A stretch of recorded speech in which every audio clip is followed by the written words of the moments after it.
কি ভাবছেন যে আলুর চপ কীভাবে বানাবেন? হয়তো অনেক কঠিন, এটা বানানো যাবে না, অনেক কিছু লাগবে। তো আজকে আপনাদেরকে দেখিয়ে দিব পানির মতো সহজ, কিচ্ছু লাগবে না, একদম 1 কাপ বেসন এবং 2টা আলু দিয়ে বানিয়ে ফেলুন সুন্দর আলুর চপ। তো এইখানে আলুগুলো আমি সিদ্ধ করে একটু নরম করে নিয়েছি, হাত দিয়ে ভেঙে গরম গরম অবস্থায় ভেঙে নিয়েছি, বেশি গরম না, একটু হালকা গরম থাকা অবস্থায়। তো এখানে আমি বেসন নিয়ে নিয়েছি 1 কাপ। তো এখানে একটা কথা বলি, আপনাদের যদি ভালো লাগে ভিডিওটা অবশ্যই সাবস্ক্রাইব করবেন পরবর্তী ভিডিওটা দেখার জন্য, এবং লাইক কমেন্ট করতে ভুলবেন না, এবং প্রিয়জনদেরকে শেয়ার করতে ভুলবেন না। এখানে হলুদ, মরিচ, ধনিয়ার গুঁড়া, একটু জিরার গুঁড়া, লবণ সব কিছু দিয়ে মরিচ দিয়ে একটু মিশিয়ে নেব। একটু বিট লবণও দিয়ে দিচ্ছি। তো হাত দিয়ে ভালো করে মথে নিতে হবে, সব কিছু একসাথে মিশিয়ে নিতে হবে। তো এইখানে এখন একটু আমি পানি দিয়ে দেবো, আস্তে আস্তে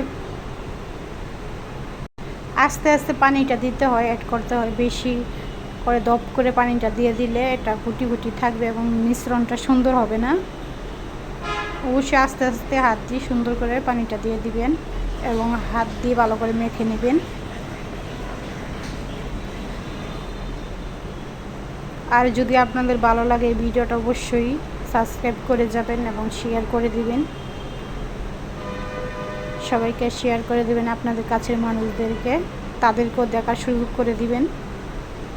এখানে বেসনের মধ্যে একটু ময়দা বা বেকিং সোডা দিয়ে দিলে ভালো হয়, মুসমুসে থাকে অনেকক্ষণ এবং অনেকটা ফুলকো ফুলকো হয়, ভালো একটা রেজাল্ট পাওয়া যায় মুসমুসে থাকার অনেকক্ষণ। তো এই জন্য আমি একটু দিয়ে দিলাম,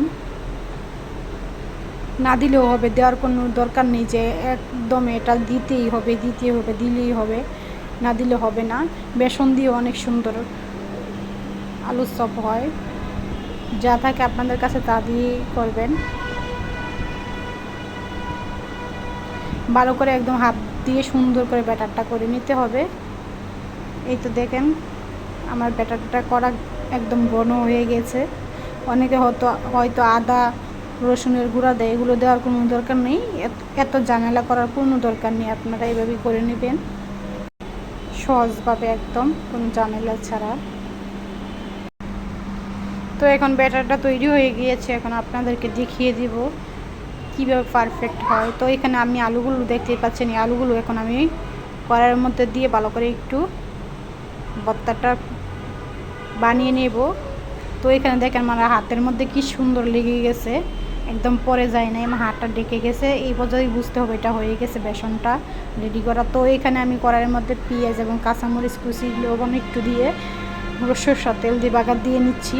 এখন এই ভর্তাটা এখানে তৈরি করে নেব, আলু চপের যে ভর্তাটা হয় এটা তৈরি করে নিচ্ছি। এখানে কিছু তো দেওয়ার দরকার নেই, অনেকে হলুদ লবণ মরিচ দেয়, তো আমি এগুলো কিছু দেব না, এভাবেই বানাবো। যাদের ঘরে বাচ্চা আছে তো তারা বেশি এত কিছু দেওয়ার দরকার নেই, বাচ্চারা হয়তো খেতে পারবে না জালের জন্য। তো অনেকের বাসা হয়তো আদা রসুন বাটা দিলে সহ্য করতে পারে না, তারাও এটা না দিলে পারবেন। আমি যেহেতু আমার বাসায় পছন্দ না করে এই জন্য আমিও দিইনি। তো এখানে কত সুন্দর করে গুলু গুলু করে বানিয়ে নেব চপের জন্য। তো এটা আপনাদেরকে দেখিয়ে দিব, সুন্দর করে শেপটা দিবেন এবং আলুটা অবশ্যই সুন্দর করে। তো দেখতেই পাচ্ছেন হাত দিয়ে আমি চেপে চেপে এরকমভাবে বানিয়ে নেব আলুর চপের যে মিশ্রণটা আছে বা ইয়াটা আছে, গুলাটা আছে, এটা আমি বানিয়ে নেব গুলগুলাটা, সুন্দর করে শেপ দিয়ে নেব হাত দিয়ে। এভাবে সুন্দর করে হাত দিয়ে শেপটা করে নিলে এটা সুন্দর হয়, কোনো দিক দিয়ে ভেঙে না যায়। তো সবগুলো বানানো আমার শেষ হয়ে গিয়েছে, এখন আমি আপনাদেরকে দেখাবো বানিয়ে। তো এখানে আমি একটা গুলগুলা দিয়ে দিয়েছি, এখন আমি একটা কাটা চামিচের সাহায্যে আমি কড়াইয়ের মধ্যে দিয়ে দেব।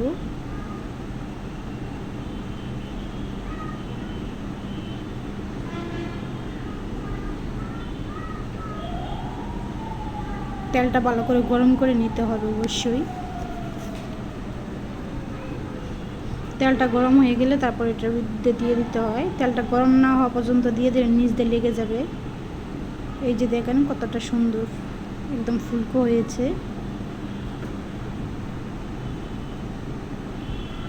আর অবশ্যই তেলটা যদি ডুবে না যায় আলুর চপটার তেলটার মধ্যে, অবশ্যই তেল উপরে দিয়ে দিবেন, চামচ দিয়ে নেড়ে ছেড়ে উপর দিয়ে তেল দিয়ে দিবেন, দেখবেন কতটা সুন্দর ফুলে যায়।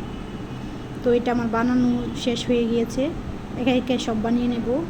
তো দেখুন সবগুলো আমার বানানো শেষ হয়ে গিয়েছে। আমি মাত্র 6টা চপ বানিয়েছি আজকে বেশি বানাবো না, এই জন্য কম করেই আপনাদেরকে দেখিয়ে দিলাম একদম সুন্দর করে। তো সবাই ভালো থাকবেন, সুস্থ থাকবেন, আল্লাহ হাফেজ।